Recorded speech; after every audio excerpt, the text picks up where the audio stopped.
This episode was pre-recorded as part of a live continuing education webinar. On-demand CEUs are still available for this presentation through all CEUs. Register at allceus.com/counselor toolbox. I'd like to welcome everybody to today's presentation, Motivation, What It Is and How to Keep It. Over the next hour, we're going to define motivation, identify the 5 principles of motivational enhancement, review the concepts of motivation, and identify the types of motivation and ways to enhance them. Now, generally, when we think about motivation, we just think about this general concept of, do I want to do it or not? But what you'll learn in this presentation is there are actual facets to motivation that we can work on enhancing in order to ensure that people are as motivated as we can possibly get them. So thinking about it, why do people change? You know, you wake up in the morning and you drink your coffee, you eat your breakfast, you go to work, you do whatever, you come home, you go to sleep, and you repeat. What would make you want to change? And the answer to that, and we'll talk about a little bit more, is generally because you either want something you're not getting, so you're feeling a deprivation, if you will, or you're getting something that you don't want and you want to get rid of it. So there is some sort of discomfort associated with it. I had a mentor when I was in graduate school who said, change causes crisis and crisis causes change. And he may have gotten that from somebody else, but it's stuck with me for many, many years. Change causes crisis. Once you upset the apple cart and you start trying to do something new, it is going to cause a little bit of upheaval, and you can generally term that crisis. Is it going to be debilitating? No. If it's debilitating, people aren't going to keep doing it, but it is going to be uncomfortable. So we have to figure out a way to keep people motivated even when things are uncomfortable, even when the going gets tough.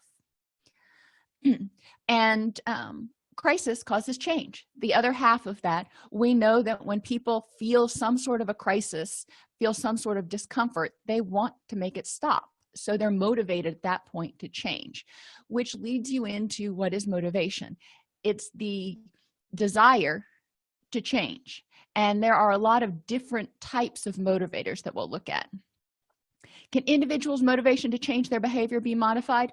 Yes, but they have to want to do it. It has to be more uncomfortable for them to stay the same. When I work with people who are in recovery or people who are addicted to something and maybe not ready to stop using, maybe they're not ready to stop smoking, can I change their behavior? No.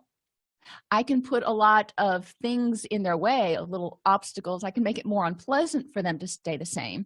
For example, increase in cigarette taxes, not being able to smoke in the office, not being able to smoke in restaurants. There were a lot of things that the government did to make things more unpleasant in order to keep smoking. So that did motivate some people to change. But basically, the person themselves has to decide, this is just not worth it anymore. Do clinicians have a role in enhancing clients' motivation recovery? Oh yeah. Mainly because a lot of our clients are not aware of the motivational process. Once they understand it, a lot of times they can do it themselves. But there's also that other motivation out there. If they don't want to be coming to counseling, they're involuntary clients, then they're probably going to be motivated to not see you anymore. So they're going to change their behavior, at least temporarily, in order to get released from treatment.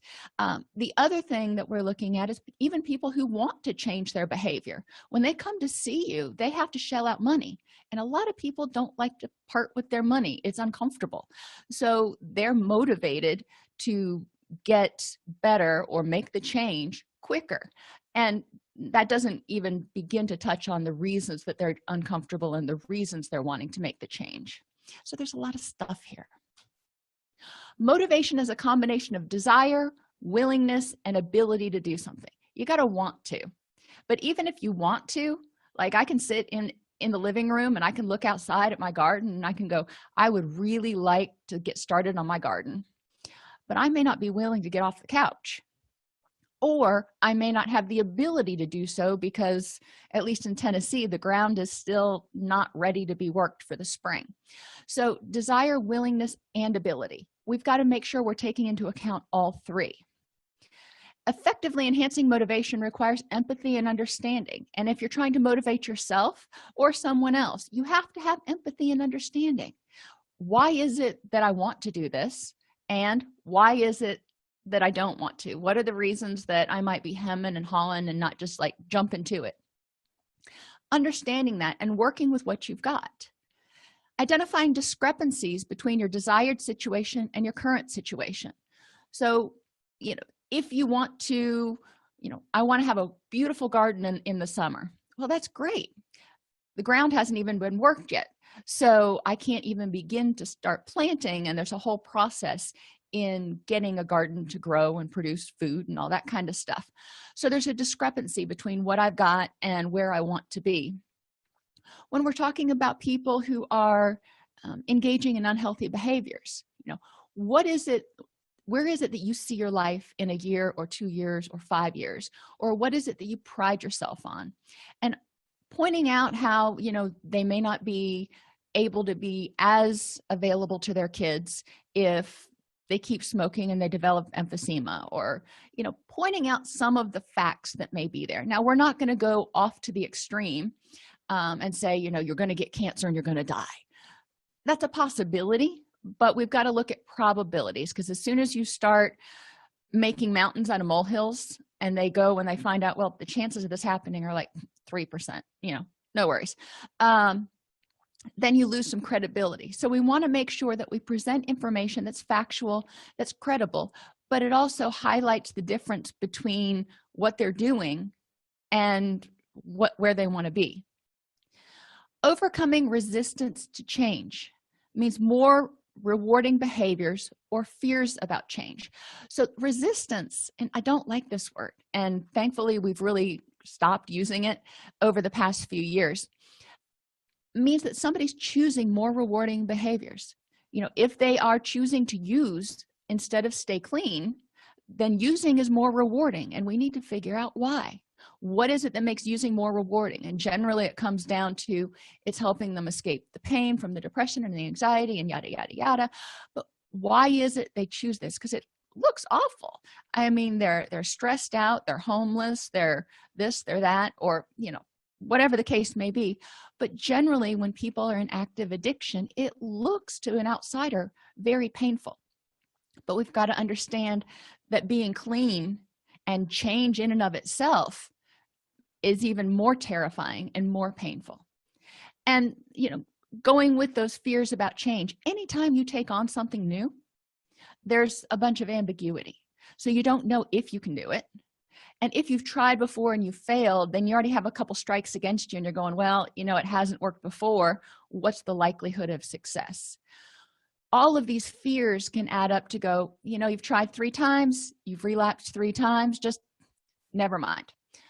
We need to help people understand, why did they relapse those 3 times? Why did returning to use become more rewarding than staying clean? What did we miss? And it's all about, I look at it like a detective. I want to get in there with my clients and I want to say, what did we miss? It's not what did you do wrong? And it's not necessarily what did I do wrong, but what did we overlook? What triggers, what happened? And let's figure out a way to tighten up your relapse prevention plan. And then supporting self-efficacy, helping people take that step, making sure they get frequent rewards. Doing something and then getting a reward in 6 months, not real rewarding. So we want to make sure that they have small successes and they can build on those successes. For example, if somebody's trying to stop smoking, what's something that a lot of people try to do? Suck on sugar-free candy or get a drink. And so you're still having that same kind of hand-to-mouth oral behavior, if you will. And it's not solving the problem. It's not addressing whatever was stressing the person out that made them want to smoke, but it is a healthier behavior. Okay, so let's start there. Let's start with a healthier behavior. And then while we're addressing these underlying issues that, you're trying to deal with whatever your dysfunctional coping mechanisms are, stay with that one.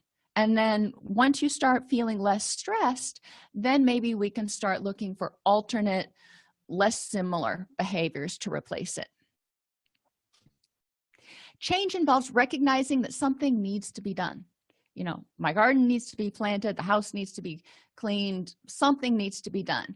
And then we've got to increase motivation to do it. We've got to realize there's a problem and get the desire and the willingness to get up off the couch and do it. So in defining the problem, we want to create crisis. We want to say, where do you want to be? All right, now how is this situation? How are your behaviors? How is your current situation different than where you want to be? Or how is this current behavior negatively affecting you? Create that crisis. When they do commercials on television, and I talk about them a lot because they just stab me in the heart. The ASPCA commercials, can't even watch them. Their whole goal in that minute and a half commercial or something, they're eternally long, is to tug at your heartstrings and create crisis. So when they get down to asking you for money, you're like, sure, you know, I want to make the puppy stop hurting. Create crisis and then identify the solution. You don't want to create crisis and go, okay, this is the problem, so over the next 12 weeks or so we'll work on it. We want them to know what their end goal is and be motivated to start taking the first step and have a success and say, okay, you know, that first step wasn't so hard. Identify the benefits to doing what you need to reach your goal.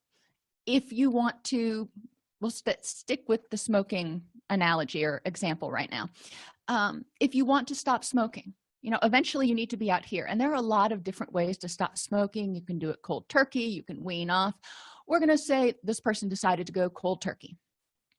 So what are the benefits to stopping smoking cold turkey? And what are the drawbacks to stopping smoking cold turkey? And then we've got to figure out how to enhance the benefits and minimize the drawbacks, which is why a lot of people end up talking to their physician about getting some sort of a nicotine replacement. Some people are looking at e-cigarettes. You know, there's a lot of different theories and a lot of different debate about what the right way is. And my answer is the right way is what's going to keep you motivated and going to help you keep moving forward. If you get stuck, then we need to look at, why are we stalling out? Where did the motivation go? So they know what the problem is. They know where they want to be. They know why the problem's a problem, and they're motivated. You know, they're feeling uncomfortable. They want to change. So we create a plan. But that plan has got to be individualized, and it's got to provide small, reasonable goals. Again, we want to have them receive some sort of reinforcement or reward or have a success at least once a week. That way they keep going, okay, I can do this. They need to implement the plan and then adjust the plan as needed to ensure that working toward this goal is more rewarding than staying the same. So like I said, if they hit a plateau, if they stall out, we need to look at it and say, okay, what needs to be adjusted? You seem to be losing interest or losing momentum here. Maybe something else just totally changed in their life and they're dealing with that and their stress has gone through the roof. Okay, totally understandable. We need to address that though, so you can keep with your momentum and we can address the plan as it is. Maybe we need to slow down the progress so you can get a hold of all the other stuff that's going on in your world right now and then pick it up again. A lot of times treatment needs to be somewhat episodic because people need to solidify their gains, if you will. Motivation is often doing something to get a reward. We do it because we want to achieve a goal, we want to feel better, we want something. So what do we know about motivation? And this can be found in tip 35 on the SAMHSA website, so you can go and you can read in depth about it, but we're going to hit the highlights here. It's a key to change. If you're not motivated, you're not going to change. It's multidimensional. This is the part we're really going to spend a lot of time on. It's dynamic and fluctuating. When the going gets tough, when it gets uncomfortable to keep making this change, a lot of times people will go, you know what? Never mind. It's just not worth it. Think about New Year's resolutions you've made. Maybe you decided that you were going to get healthy. Maybe you decided you were going to start working out. So you go to the gym and the first day you're really motivated. You're stoked. You learn about all the machines. You have an easy workout, nothing too hard. And you come home, you go back the next day and you decide to push it a little bit harder. you come home and you wake up the next morning and you're starting to feel sore and you're like, oh yeah, this isn't so nice. Well, anyway, you keep doing this for a little while. Eventually you may get to the point where either you wake up in the morning, you're stiff and you're sore, and you just don't want to get out of bed that morning, and your bed is more rewarding than the gym. I know, surprise, surprise. um, so we've got to say, what is going to keep this person going on those days that they've got a lot to do at work, or that their bed is way more rewarding than going to the gym? What's going to help them keep going? Motivation can be modified. So when people's motivation starts to wane, all we've got to do is go, okay, how can we increase your motivation? How can we remind you, or how can you remind yourself of what you're doing and why you're doing it? And then again, really look and adjust the plan as necessary. If the person is going to the gym and getting sore, maybe they need to back off and not increase so quickly. That way it's not punishing to go to the gym. If they are stopping smoking, there are going to be times when maybe they're around a lot of people who do smoke. They smoke outside, but they come in and they smell like smoke, and it's a trigger for them. Okay, so that's something we need right there. How do we address triggers when you're around somebody that smells like smoke, or when you walk past the tobacco aisle, or whatever your triggers are? We identify those, address those, so the person doesn't have that stress. We can make motivation increase again. It's the key to change. We've talked about that. When we're not motivated, we're not going to do it. And that means doing your homework. That means coming to this class. That means doing your progress notes.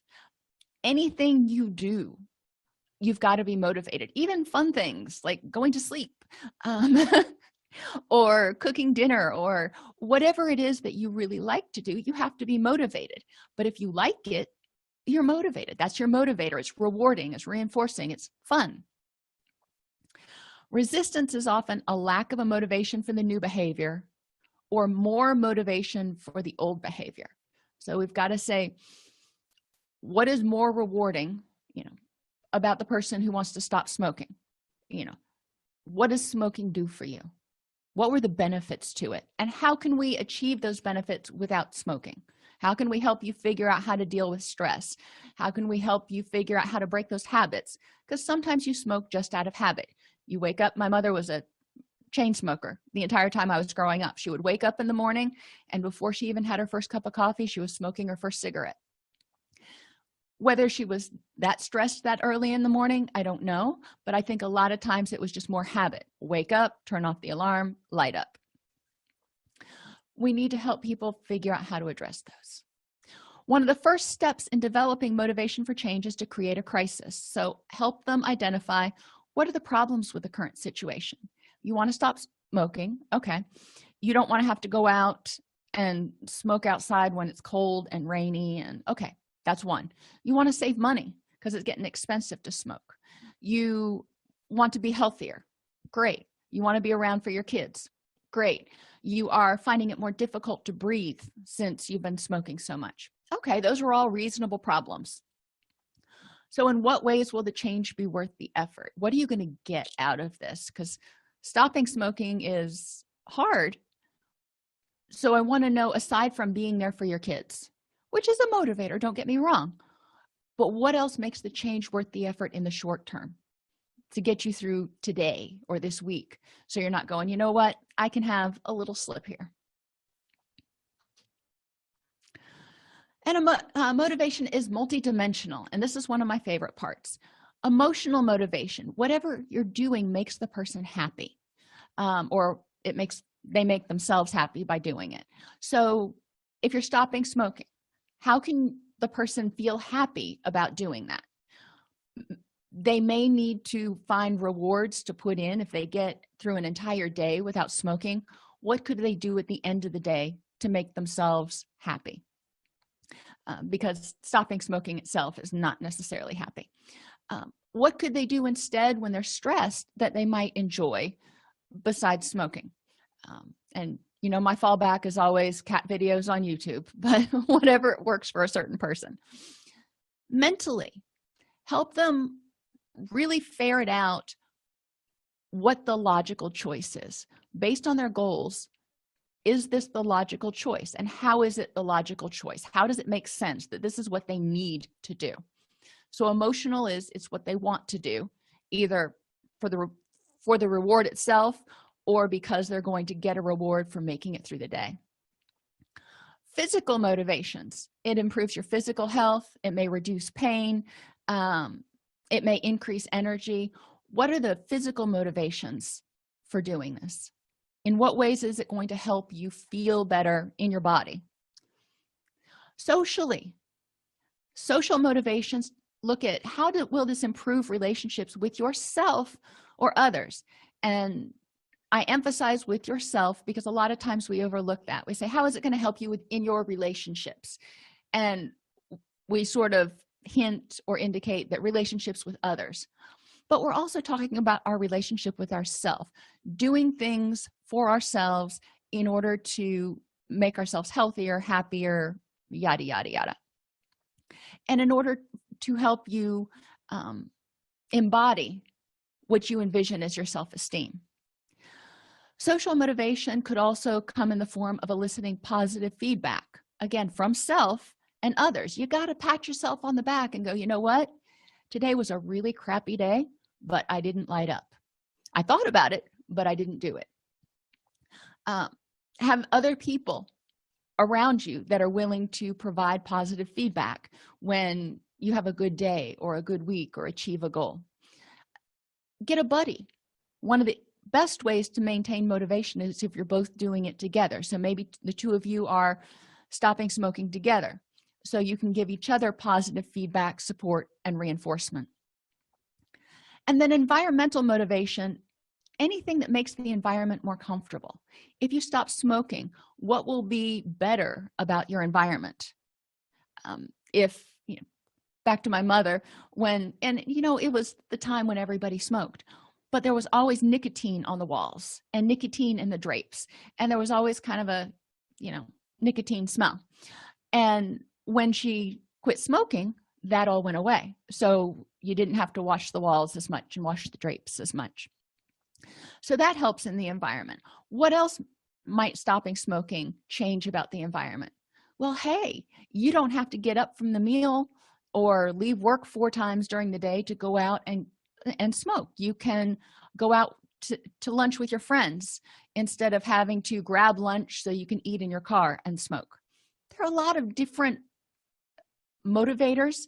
This is a good activity to do in group if you've got 12 people that all have a similar goal.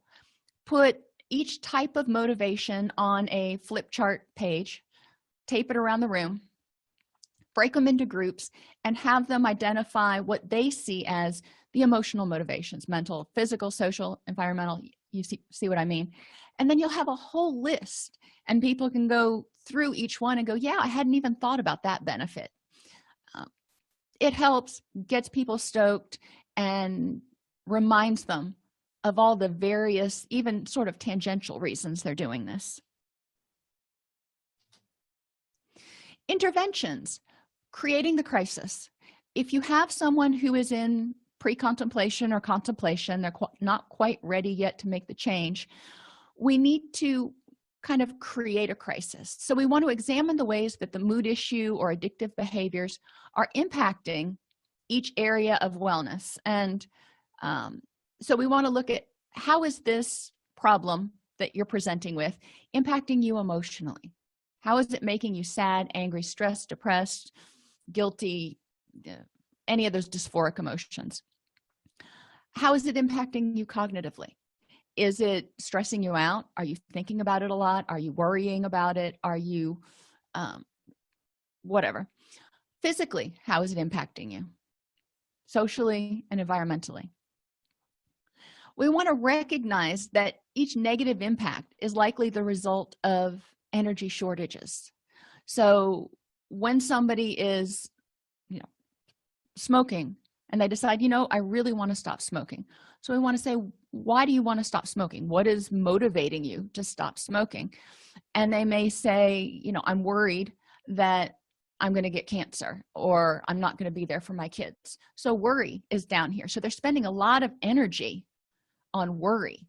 And we want them to understand that one of the ways they're coping with this worry, one of these ways that they're stopping spending so much energy on worrying, is smoking. It distracts them.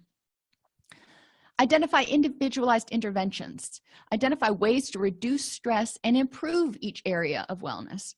So we know that whatever you're trying to change is making you uncomfortable. So how can we make you more comfortable?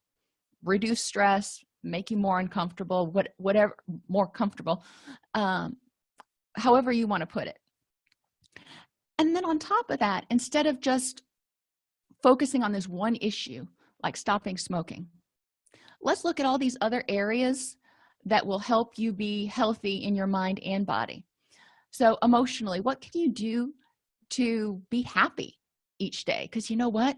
You can't be stressed out and happy at the same time.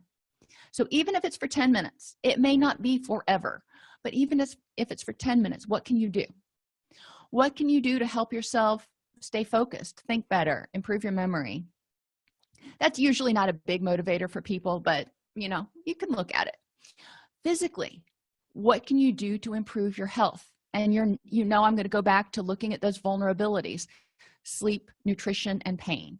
What can you do to give your body the tools it needs to recover, rebalance, and support you in this change? And socially, how can you improve your relationships right now? How can you improve your relationship with yourself so you feel like you deserve the very best and you deserve all the effort that you're putting into it? Highlight motivations for change in as many areas as possible, and define and identify motivations to change in each dimension. That's kind of what we talked about on the last slide, with emotional, mental, physical, social, and environmental motivations. Sorry, I'm losing my voice. Motivation is dynamic and fluctuating. When the going gets tough, motivation gets going. I have had many clients over the years come into treatment. They get out of detox, they come into residential, they are motivated. I mean, the detox process was not pleasant, so they've been pretty uncomfortable. They're ready to change. They are in an environment where it's really pretty comfortable. You know, they've got a roof over their head, they've got food. There are some, you know, they may be packed in like sardines depending on what facility that you're at. But they start going to group and they start feeling not so bad. You know, they're getting further and further away from that detox period. So they're not physically feeling as bad. They're making friends.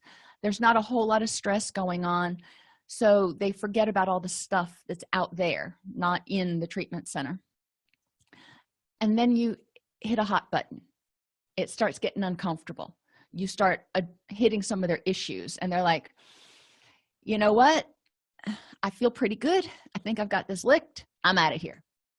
And they discharge AMA. And that's when it's really important for a clinician to be able to step up and say, let's talk. Give me, you know, sometimes I would say, can you give me an hour? Can you stay for at least another hour? And let's talk about what's going on. And then if you decide you're ready after that, you know, I can help you with your discharge paperwork. If you think you can get until the next day, think it over, because you're not going to be able to get back in right away. Before you went into detox and when you were in detox, what were your motivations for recovery? Yeah, you're feeling a little bit better now, and that's good because that means you're making progress. But what is the likelihood that you're going to be able to maintain this when you go back out there and start dealing with all the stuff? So it's up to us to really create that crisis again, which kind of seems mean when they were feeling pretty good. But if you know or you suspect that the reason they want to leave is because it started getting more uncomfortable, and they say, you know, dealing with my past trauma is worse than anything I had to deal with on the street, then it's time to talk, and maybe time to put the brakes on some of the interventions that you're doing in treatment, because maybe you're going a little bit too fast for them at that point. Motivation is also a combination of commitment your willingness to do something. And these are the three aspects of hardiness. If you want to look back into the 1970s, I believe, is when the concept of hardiness came about. Commitment, control, and challenge. You have to be committed to making the change and ready to stay the course even when it gets uncomfortable. Control. You have to believe that you actually can affect change in your own life. You have to have some self-efficacy, because if you don't believe that you'll be able to do it, then why try? If you've gone through treatment before and you've relapsed 2, 3, 4 times, or even just once, then the next time you go through, you may be questioning your self-efficacy. So as clinicians, it's up to us to highlight what they did do. And when they were working their recovery program, whether it's for addiction or depression or mood disorders, when they were working their recovery program, how were things going? What triggered the relapse? Was there a major change? Was there a major crisis? Or did they just quit working their program and fall back into old behaviors? So what we want them to understand is when they're doing the next right thing, when they're using these new behaviors, things are pretty good. It's when they start getting slack that a lot of times they'll fall back into old behaviors. Emphasize how well they did during that period they were doing the right things. You were clean for 3 months. It's the longest you've been clean in 5 years. So that's really awesome. Let's build on that. And we need to make sure there's a little bit of a challenge. If they think that there's nothing to recovery, then there's not going to be a whole lot of investment in it. We want to challenge them to figure out how they can make it last for themselves. Reasons motivation wanes: no effective plan. You want to stop smoking. Okay, today is the last day I'm going to smoke. Henceforth and forevermore, I'm just not going to buy any more cigarettes, and I'll white knuckle it through the cravings. In my personal opinion, for most people, that's not going to be an effective plan, because the smoking was more than just a habit for most people. It was helping them deal with stress. So if they're not also learning new coping skills for stress and or reducing the stress in their life, they're going to have a real hard time not returning to the one thing they were using to cope with stress. Distractions. You're wanting to, and this isn't quite as appropriate with smoking. We'll talk about addiction recovery in general. In addiction recovery, you need to go to meetings, or you need to go to support groups, or you need to go to church. There are a lot of different places you can receive support and work your program. There's a lot of different ways to work a program. But if you start getting too busy at work and getting distracted by things on TV and getting distracted because the car broke down, if there's always an excuse and you're not engaging in your recovery plan, then motivation's going to wane, and you're likely not going to keep doing those new behaviors that may not have kind of solidified yet as just part of what you do. Drawbacks. If we don't take into consideration the benefits of the old behavior, what did it do for the person, and how can we help them meet that need? And the drawbacks of the new behavior. What are the potential reasons you might not want to do this? When I talk with people who are trying to live a healthier lifestyle, and part of that being nutrition, and they're like, I can do a lot of it, but I just can't eat rabbit food all the time. I'm like, you can eat a healthy diet without confining yourself exclusively to rabbit food. So we want to make sure that whatever you're putting out there for this new behavior is something that they're willing and able to continue for the duration, not just for 3 weeks or 3 months. Negative motivation. In behavior modification, one of the principles we have is you always want to add 3 behaviors for any behavior you eliminate. And why is that? Well, think about if you have, we'll say, a dog, and the dog barks, and you scold it, you punish it. The dog eventually learns not to bark, and he starts making noise running around the house because he wants to play. And Everything he does that makes noise to indicate that there's either a problem or he needs to go out, you scold because it's disruptive. Well, then he pees on the floor, and you look at him and you're like, Fido, why did you pee on the floor? Why didn't you tell me you needed to go outside? And the dog's just sitting there looking at you going, I couldn't bark, I couldn't run around, I couldn't bring you my leash. Everything I tried to do, I got punished for, and I had no other behaviors to do. So if you take away a behavior that is serving a function, you've got to replace it with something in order to increase the chances of effective change. So negative motivation means when you're setting goals, yes, we're probably trying to eliminate something, get rid of depression, stop smoking. That's your initial problem. But what is your goal? Your goal is to add something, to get healthier, to feel happier. That's what you want to add. That's the reward that you're going towards. Extrinsic motivation means depending on the outside world, waiting for somebody else to go, good job. You've got to be able to pat yourself on the back. You've got to make these changes for you. A lot of times people make changes in order to try to save a relationship, or in order to try to, save a relationship, get a promotion, do something that involves someone else validating it. And it's important to make sure that the person is doing this for themselves. That way, if whoever it is doesn't pat them on the back, they don't go, well, that was a waste of effort. And yes, a lot of motivation, you can work in the decisional balance exercise, where you look at the benefits and drawbacks to both staying the same and change. Oh, and hey, here we are on our decisional balance. Enhance the benefits to change and the drawbacks to staying the same. So I hated the color clash, but I had to do it. Green means go. We want to enhance these things. Red means we want to stop or remove them. We want to remove the benefits to staying the same. If you got social rewards for doing this, how can we make sure that you're getting social rewards in your new behavior? And we want to eliminate the drawbacks to change. This is probably my favorite example when we talk about readiness for change, because you've got to motivate people.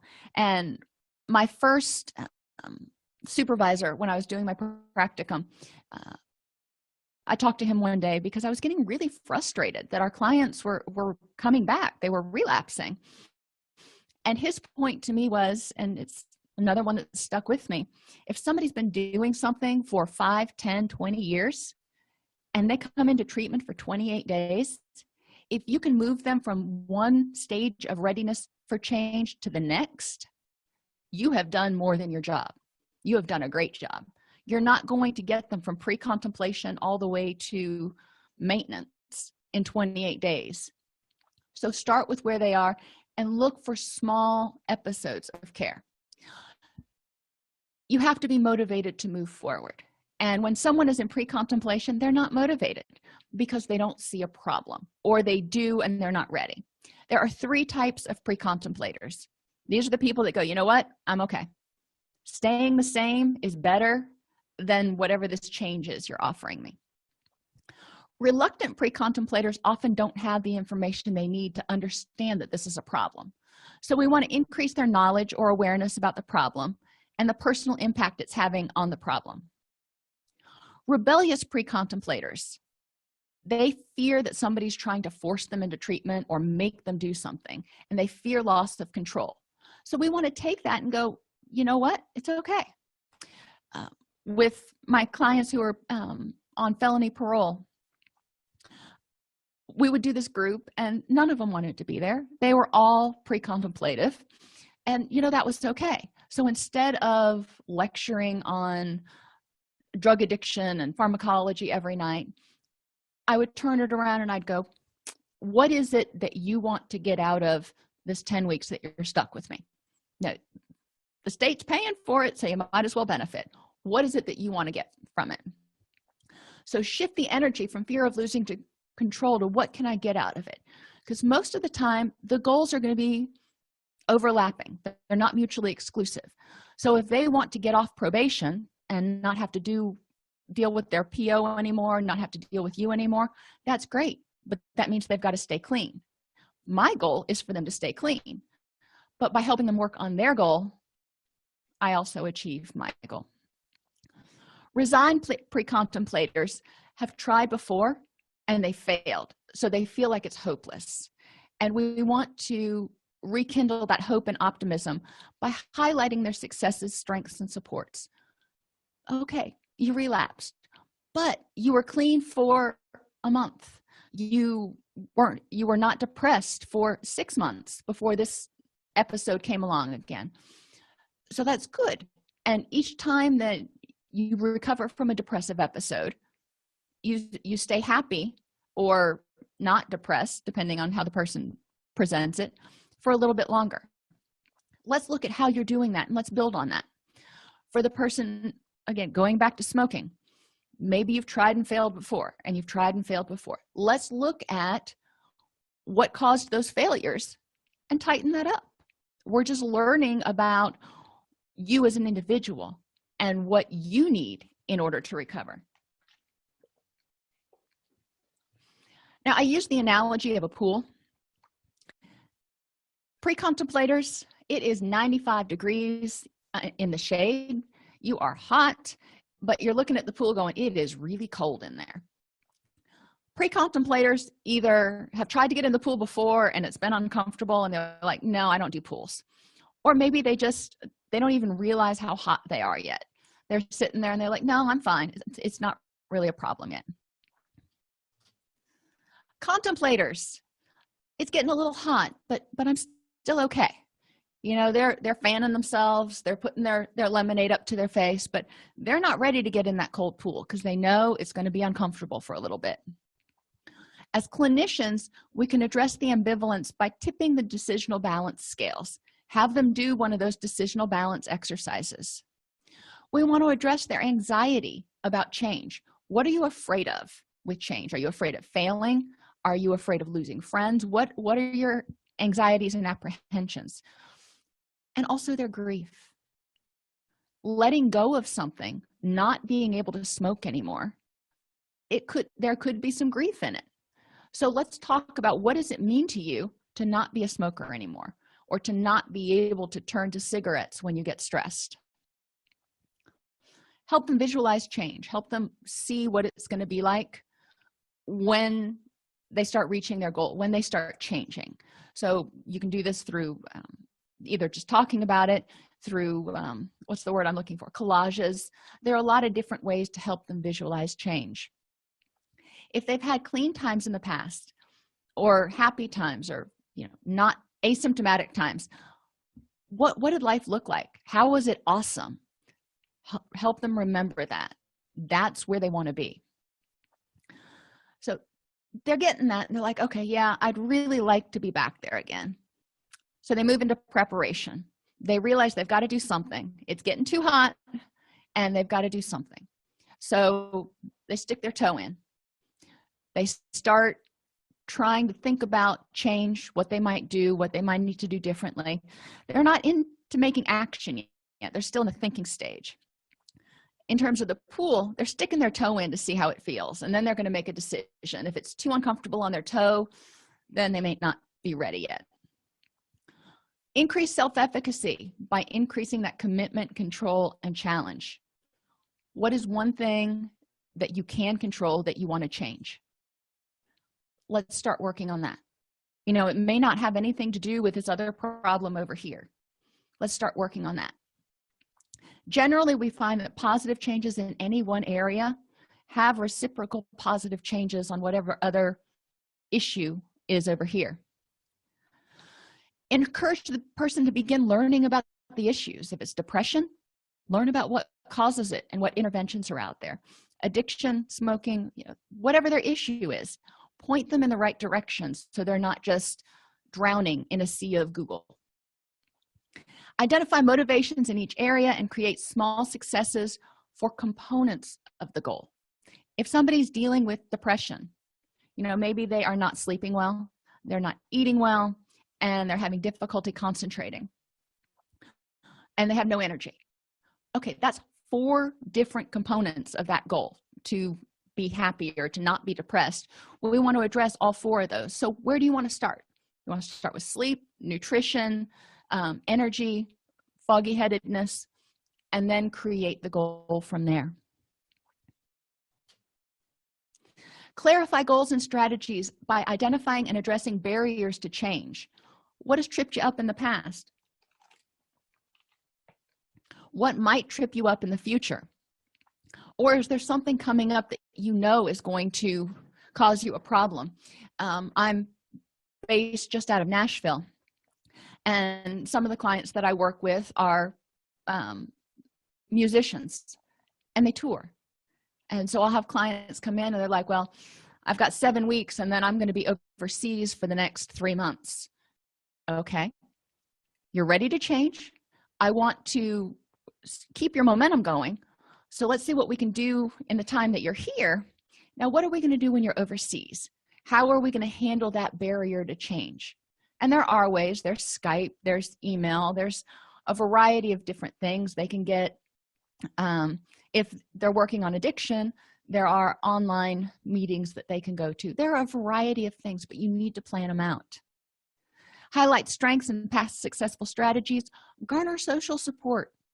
Get a cheering section going. Get a battle buddy. Get ready and make sure that you've got some support for it. Maybe not necessarily, even if you don't have somebody making that same change, maybe people who are willing to help you so you have more energy to focus on making this change instead of doing laundry and dishes and carpool and whatever else. And envision change. If you've never been there, or you don't know what it's going to look like, or somebody's sort of ambivalent here, find motivating stories about others who have changed, who has struggled with depression and succeeded to come out the other end and be happy. It doesn't mean you're not going to have another depressive episode, but it means you can cope with it. Who's quit smoking? Who has gotten into recovery from addiction? Find stories, whether it's celebrities, people in their church, people that they know. Encourage them to build off those. So they're dipping their toe in now. Okay, they're tired of being hot. They're going to take the plunge. They're going to jump in. We want to make sure that motivation is maintained. So when they get in and it's really cold, there's some discomfort there. We want to make sure that they remember how uncomfortable it was being hot. In order to make sure they're maintaining motivation, mindfulness activities are wonderful. I encourage my clients to do mindfulness activities every morning and every evening for the first 3 months after they get out of residential. How are you feeling? And just go through the list emotionally, mentally, physically. In my program, we talk about spiritually. What is going on? Are there any particular stressors? Just check in with yourself and then proceed from there, knowing what your vulnerabilities or your strengths are for that day. At the end of the day, you go through the same thing to identify where you're ending the day, so you're not hopefully ending the day just stewing on a bunch of stuff. You can identify it, deal with it, and then rest comfortably. Identify triggers, how they could cause relapse and how to deal with them. So, one of the triggers for the pool is cold. It could cause you to want to get out of the pool. So how do you deal with that cold? You can tread water, you can swim, you can dive. There are a bunch of things you can do. With our clients, help them identify what's triggered you in the past. What is it that you think, what are the things that could happen that would make you go, screw it? We need to address those right now. Let's make a plan. Maintenance. This is the time to enjoy your successes. Step back and look how far you've come and go, 6 months ago, I was feeling pretty bad. And look where I am. Or 6 months ago, I was smoking 3 packs a day, and now I'm a non-smoker. Awesome. Good for me. Stay mindful of continuing to work your program and remain vigilant for relapse triggers. We have that behavior in the back of our head as sort of a drop back and punt coping skill. So if our new coping skills and our new strategies fail to work, we always have that one that we could potentially go back to. We need to be aware of that and be vigilant for it. If we're talking about depression, there are relapse triggers like holidays or 3 weeks of no sunshine, all rain. If that's a relapse trigger, how do you prevent that from triggering a relapse? And make minor adjustments as needed. Relapse. So the person got in, it was too cold, and they jumped out. Relapse means falling back into old ways of thinking and acting. Relapse is not a requirement for recovery. Some people have one depressive episode and that's it. Some people, when they're trying to stop smoking, do it the first time. Stop drinking, do it the first time. It is possible. But it requires a whole bunch of diligence and mindfulness to be aware of all those triggers and things that come up and sort of trip you.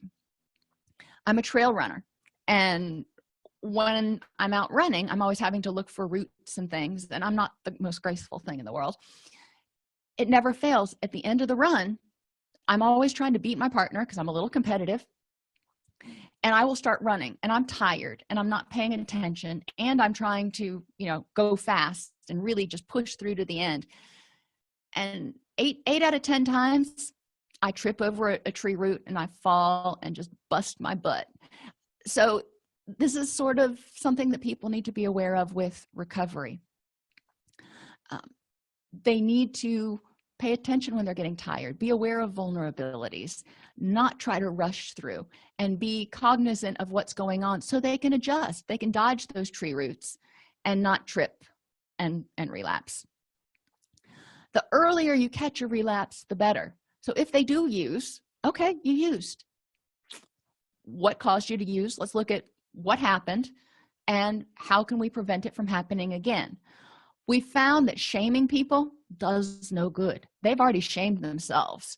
They already feel guilty. They already feel disempowered. So it's up to us to empower them and go, all right, you were already clean for 3 weeks or 3 years, whatever it was. You'd stopped smoking and you hadn't smoked for 8 months. What was it what changed? Let's look at that and address it. What things need to be addressed to keep recovery the most rewarding choice? The PIES approach, proximity. When you put in motivational enhancement, the best way to do it, the best way to encourage behavior change is to provide the intervention in the natural environment. So not wait till somebody's in your office. It's going to be much more effective if they try to practice it out there. Immediacy. Intervene as soon as the problem or loss of motivation is noticed. Not wait until their next appointment a week from today. What can they do? What can they do to build up their motivation? Encourage clients to make sure with when they're creating their relapse prevention plan and they're creating their plan for treatment, they know how to increase their motivation if they start waning, and what are the emergency steps if they're just like, I'm really going to relapse here. Expectancy. Expect the intervention to be successful and emphasize self-efficacy. Make sure they know that you believe in them. If they think that you're going, yeah, let's see how long he stays clean this time, then that just kills self-efficacy. And keep things simple. Don't make these complicated treatment plans. Keep it really simple. When we talk about nutrition, you can total macros and micros and vitamins and all kinds of stuff. Or you can say, have 3 colors on your plate at each meal. A lot simpler. Most people can do the second one, whereas the first one is just overwhelming. The more types of motivation involved, the stronger the motivational force. So if it's emotional, social, and environmental motivation, that's a whole lot better than just somebody going, yeah, I think I might like to change. Signs of decreasing motivation include failure to attempt change, what we called resistance back in the day, but basically a lot of yes buts, excuses and yes buts, and lack of enthusiasm. People not coming to appointments, or when they come, they're just kind of half there. They're like, all right, I'm here. What are we going to talk about, doc? let's talk about why you're here then. Have clients rate their motivation on each target behavior, not each goal, but each target behavior each day. So if somebody's trying to lose 15 pounds, maybe they need to go to the gym. Maybe they need to start drinking 8 glasses of water each day and start eating healthier. So you want to rate their motivation on each one of those target behaviors, because they're maybe more motivated to eat healthier, but that water is hard to get down. Okay, let's talk about how we can increase your motivation and make that more pleasant. Motivation is behavior specific, so you want to make sure that you're addressing all of the behaviors that need to change, but you're also looking at the motivation for each one of those behaviors. Emotional motivation are things that make things happy. So we want to increase things that make the person happy. And we want to help them see how the old behavior adds distress. We want to decrease the ways the old behavior makes a person happy, like smoking helps them calm down. Okay, well, what else can you do instead?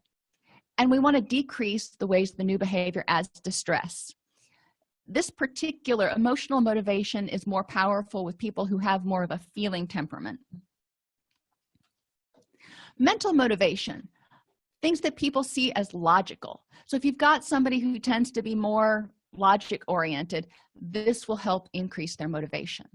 So again, looking at that decisional balance activity, you want to increase the green and decrease the red.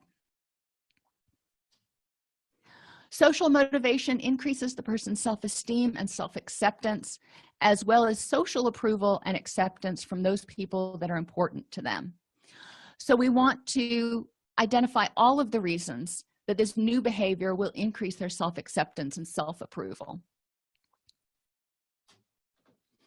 Environmental motivation identifies the new way the behavior will allow the person to improve their environment. Maybe they'll be around people who are kindred spirits.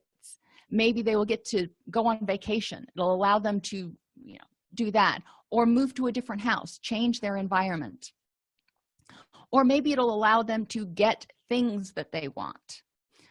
It's, a perfectly individual choice. So we want to help them identify environmental motivators. Motivation is essential to behavior change. It involves choosing the behavior that provides the greatest rewards for the effort. Increasing motivation means enhancing rewards and reducing punishment. So we got to enhance the rewards, not just reduce the pain. Motivation is behavior, not goal specific. There are 5 phases of readiness or steps to change, which clients will bounce between: pre-contemplation, contemplation, preparation, action, and maintenance. So making sure they're aware of where they are in the stages of change. Waning motivation is one of the most overlooked components to relapse. Too often, as clinicians, we don't pay attention to waning motivation, and then all of a sudden, a client relapses from out of the blue. And you and I both know that stuff generally doesn't happen from out of the blue. So let's look at, when did their motivation start to wane to do the things they needed to do to stay happy and healthy? But remember that relapse is not necessarily a component of recovery. And I got in a minute and a half under the wire. So there are a couple questions that came up.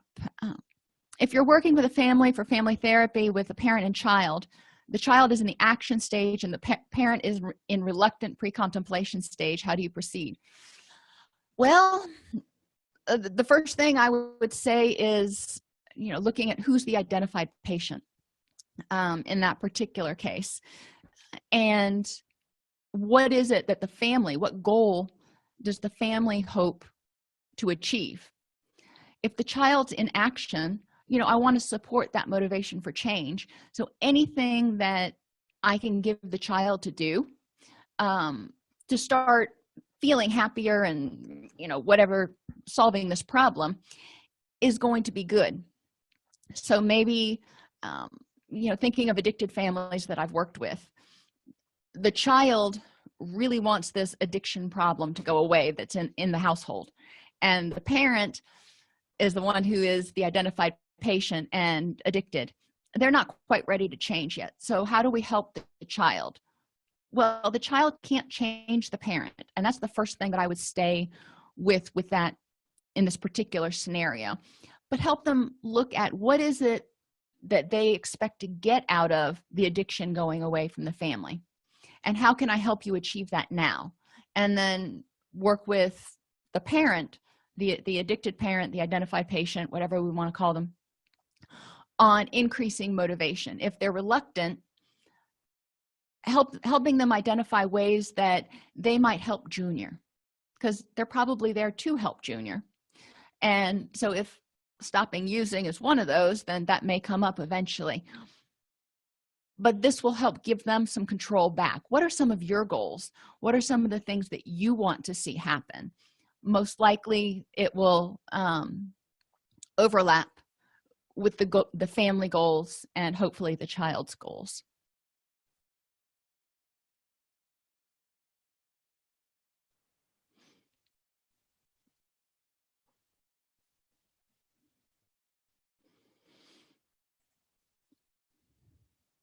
Okay, everybody, thank you very much for being here today. If you have any questions, comments, concerns, whatever, you can always email me at support@allceus.com, and I will get back to you usually within 24 hours.